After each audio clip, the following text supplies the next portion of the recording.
ನಮಸ್ಕಾರ. ಈಗ ನೀವೇ ನೋಡ್ತಾ ಇರ್ಬೋದು, ದಿನ ಬೆಳಗ್ಗೆ ಆದರೆ ಒಂದಲ್ಲ ಒಂದು ಸಂಬಂಧಗಳು ಮುರಿದು ಬೀಳೋದನ್ನು ನಾವು ಕೇಳ್ತಾನೆ ಇದ್ದೀವಿ. ಡಿವೋರ್ಸ್ ರೇಟ್ಗಳು ಹೆಚ್ಚಾಗ್ತಾ ಹೋಗ್ತಿದೆ. ಯಾಕೆ ಸಂಬಂಧಗಳು ಹೀಗೆ ನಶಿಸ್ತಾ ಇದೆ? ಯಾತಕ್ಕೆ ಮೊದಲಿನ ಥರ ನಮ್ಮ ಸಂಬಂಧಗಳು ದೃಢವಾಗಿಲ್ಲ? ನಮ್ಮ ಅಜ್ಜಿ ತಾತ ಆಗಿರಬಹುದು, ನಮ್ಮ ತಂದೆ ತಾಯಿ ಆಗಿರಬಹುದು, ಏನೇ ಕಷ್ಟ ಬರಲಿ, ನೋವಿರಲಿ, ದುಃಖ ಇರಲಿ, ಯಾವುದೇ ರೀತಿಯ ಫಿನಾನ್ಷಿಯಲ್ ಸಿಚುಯೇಷನ್ ಇದ್ರೂ ಕೂಡ ಆ ಸಂಸಾರವನ್ನು ತುಗಿಸ್ಕೊಂಡು ಹೋಗ್ತಾ ಇದ್ರು. ಆದರೆ ಜನ ಯಾಕೆ ಈಗ ಡಿವೋರ್ಸ್ ಮೊರೆ ಹೋಗ್ತಾ ಇದ್ದಾರೆ? ಆದರೆ ಸಂಬಂಧಗಳನ್ನು ಗಟ್ಟಿಯಾಗಿ ಹೇಗಪ್ಪ ಇಟ್ಕೊಳ್ಳೋದು ಅನ್ನೋದ್ರ ಬಗ್ಗೆ ಇವತ್ತು ನಾನು ಮಾತಾಡ್ತಾ ಹೋಗ್ತೀನಿ. ಮೊದಲನೇದಾಗಿ ನೋಡಿ, ಯಾವತ್ತೇ ಆಗಿರಲಿ, ಈಗ ಹಿಂದಿನ ಕಾಲದಲ್ಲಿ ಒಬ್ಬರನ್ನೊಬ್ಬರು ಪರಸ್ಪರ ಮೀಟ್ ಆಗ್ತಾ ಇದ್ರು. ಒಬ್ಬ ವ್ಯಕ್ತಿಯನ್ನು ನಾವು ನೋಡಿದ ತಕ್ಷಣ ಆಕರ್ಷಣೆಗೆ ಒಳಗಾಗೋದು ಏನು ಗೊತ್ತಾ? ಮೋಸ್ಟ್ ಇಂಟ್ರೆಸ್ಟಿಂಗ್ ಫ್ಯಾಕ್ಟರ್ ಏನಪ್ಪ ಅಂತ ಹೇಳಿದ್ರೆ ಅವರ ಸ್ಮೆಲ್. ಪ್ರತಿಯೊಂದು ವ್ಯಕ್ತಿಗೂ ಅದರದೇ ಆದ ಸ್ಮೆಲ್ ಇರುತ್ತೆ. ಈಗ ಯಾವುದೇ ಒಂದು ಪ್ರಾಣಿ ನೋಡಿ, ಇನ್ನೊಂದು ಪ್ರಾಣಿಯನ್ನು ನೋಡಿದ ತಕ್ಷಣ ಫಸ್ಟ್ ಅದು ಒಂದರದ್ದು ಒಂದು ಸ್ಮೆಲ್ ನೋಡುತ್ತೆ. ಒಂದು ಹನಿ ಬಿ ಆದರೂ ಕೂಡ ಅದರದ್ದಾದ ಸ್ಮೆಲ್ಲನ್ನು ನೋಡುತ್ತೆ ಅಂತ ಹೇಳಿದ್ರೆ, ಪ್ರತಿಯೊಬ್ಬ ವ್ಯಕ್ತಿಗೂ ಒಂದು ಕೆಮಿಸ್ಟ್ರಿ ಅನ್ನೋದನ್ನು ನಾವು ಇದ್ದೇ ಇರುತ್ತೆ. ನಮಗೆ ಅಟ್ರಾಕ್ಷನ್ ಫ್ಯಾಕ್ಟರ್ ಏನಪ್ಪ ಅಂತ ಹೇಳಿದ್ರೆ, ಇನ್ನೊಂದು ವ್ಯಕ್ತಿ ಮೇಲೆ ಅದು ನಾವು ಅದನ್ನು ಕೆಮಿಸ್ಟ್ರಿ ಅಂತ ಕರಿತಾ ಹೋಗ್ತೀವಿ. ಅದು ಮೊದಲನೇದಾಗಿ ಫೆರೋಮೋನ್ಸ್. ಯಾವ ವ್ಯಕ್ತಿ ತನ್ನನ್ನು ತಾನು ಹೇಗೆ ಒಂದು ಪರ್ಸ್ನಾಲಿಟಿ ಅಂತ ಹೇಳ್ತೀವಿ, ಅವರನ್ನು ನೋಡಿದ ತಕ್ಷಣ ನಮಗೆ ಅಟ್ರಾಕ್ಷನ್ ಆಗೋದೇನಪ್ಪ ಅಂತ ಹೇಳಿದ್ರೆ ಫೆರೋಮೋನ್ಸ್. ಸೊ ಹಾಗಾಗಿ ನಾವು ಯಾರನ್ನಾರೊಬ್ಬರನ್ನ ಮೀಟ್ ಮಾಡಿದಾಗ ಅವರ ನಡವಳಿಕೆ ಆಗಿರ್ಬೋದು, ಅವರು ಕೂತ್ಕೊಳ್ಳೋದಾಗಿರ್ಬೋದು, ಅವ್ರು ನಿಂತ್ಕೊಳ್ಳೋದಾಗಿರ್ಬೋದು, ಹಲವಾರು ಫ್ಯಾಕ್ಟರ್ಸು ನಮ್ಮ ಒಂದು ವ್ಯಕ್ತಿಯ ಮೇಲೆ ಆಕರ್ಷಣೆಯನ್ನು ಬರೆಸ್ತಾ ಹೋಗುತ್ತೆ.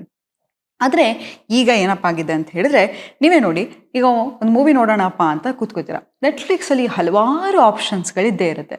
ನಿಮಗೆ ಕೂತ್ಕೊಂಡು ಎಲ್ಲ ಟ್ರೇಲರನ್ನು ನೋಡ್ತಾ ಬರ್ತೀರಾ, ನಿಮಗೆ ಯಾವ ಮೂವಿ ನೋಡಬೇಕು ಅಂತ ಗೊತ್ತಾಗದೆ ಹೋಗಿ ಮಲಗ್ತೀರ. ಈಗಿನ ಕಾಲದಲ್ಲಿ ಏನಾಗಿದೆಯಪ್ಪ ಅಂತ ಹೇಳಿದ್ರೆ, ಒಂದು ವ್ಯಕ್ತಿಯನ್ನು ಮೀಟ್ ಮಾಡಲಿಕ್ಕೆ ಹಲವಾರು ಪ್ಲ್ಯಾಟ್ಫಾರ್ಮ್ಸ್ಗಳಿದೆ.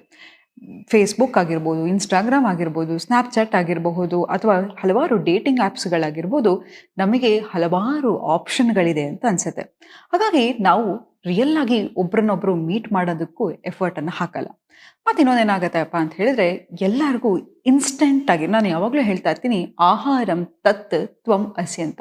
ನೀವು ನೋಡಿರ್ಬೋದು, ಈಗ ಫಾಸ್ಟ್ ಫುಡ್ ಅಂತ ನಾವು ಎಲ್ಲವನ್ನು ತಿನ್ನೋಕ್ಕೆ ಶುರು ಮಾಡ್ತೀವಿ. ನಮ್ಮ ಆಹಾರ ಫಾಸ್ಟ್ ಆಗಿದೆ, ನಮ್ಮ ಕೆಲಸ ಫಾಸ್ಟ್ ಆಗಿದೆ, ಸ್ಟ್ರೆಸ್ ಆಗಿದೆ, ಆಂಗ್ಸೈಟಿ ಆಗಿದೆ. ನಮಗೇನಾಗಿದೆ ಅಂತ ಹೇಳಿದ್ರೆ ಕ್ವಿಕ್ ಸೊಲ್ಯೂಷನ್ ಬೇಕಾಗಿದೆ. ಈಗ ಒಬ್ಬರಿಗೊಬ್ಬರು ಕೂತು ಮಾತಾಡೋ ಒಂದು ಸೌಜನ್ಯತೆಯೂ ಇಲ್ಲ, ತಾಳ್ಮೆನೂ ಇಲ್ಲ.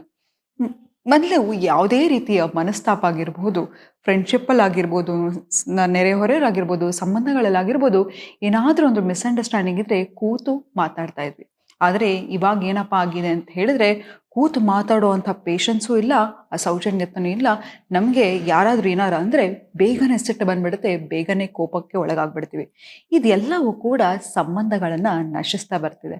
ಮತ್ತು ಇನ್ನೊಂದೇನಪ್ಪ ಅಂತ ಹೇಳಿದ್ರೆ, ಮೊಬೈಲಲ್ಲಿ ಕೂತು ಮೆಸೇಜ್ ಮಾಡೋಕ್ಕೆ ಚೆನ್ನಾಗಿರುತ್ತೆ, ಫೋನ್ ಮಾಡೋಕ್ಕೆ ಚೆನ್ನಾಗಿರುತ್ತೆ. ಅದೇ ಎದುರುಗಡೆ ಒಂದು ವ್ಯಕ್ತಿ ಬಂದಾಗ ಅವರನ್ನು ಕಣ್ಣಲ್ಲಿ ಕಣ್ಣಿಟ್ಟು ಮಾತಾಡೋ ಅಂಥ ಒಂದು ಪೇಷನ್ಸು ಇರಲ್ಲ ನಮಗೆ.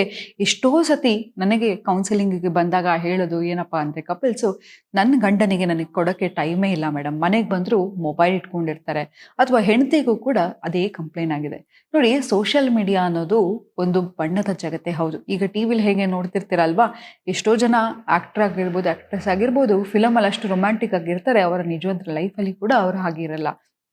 ಆದರೆ ನಾವೇನು ಮಾಡ್ತೀವಿ, ನಮ್ಮ ಫೇಸ್ಬುಕ್ಕಲ್ಲಿ ಬರೋದಾಗಿರ್ಬೋದು, ಇನ್ಸ್ಟಾಗ್ರಾಮಲ್ಲಿ ಬರೋದಾಗಿರ್ಬೋದು, ಕಂಪೇರ್ ಮಾಡ್ಕೋತಾ ಹೋಗ್ತೀವಿ.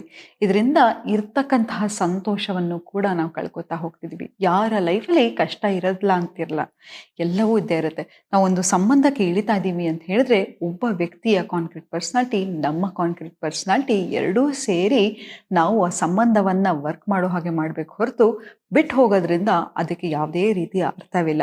ಸೊ ಹಾಗಾಗಿ ಒಂದು ಸಂಬಂಧ ಗಟ್ಟಿಯಾಗಿರಬೇಕು ಅಂತ ಹೇಳಿದ್ರೆ ಕಾನ್ಸ್ಟೆಂಟ್ ಎಫರ್ಟ್ ಆಗಿರ್ಬೋದು, ಅವಾಗ ವ್ಯಕ್ತಿಯನ್ನು ಮೀಟ್ ಮಾಡೋದಾಗಿರ್ಬೋದು, ಕಮ್ಯುನಿಕೇಷನ್ ಆಗಿರ್ಬೋದು, ಇದೆಲ್ಲವೂ ಮುಖ್ಯ ಅಂತ ಹೇಳ್ತಾ ಇವತ್ತಿನ ಸಂಚಿಕೆಯನ್ನು ನಾನು ಮುಕ್ತಾಯಗೊಳಿಸ್ತಿದ್ದೀನಿ. ಧನ್ಯವಾದಗಳು.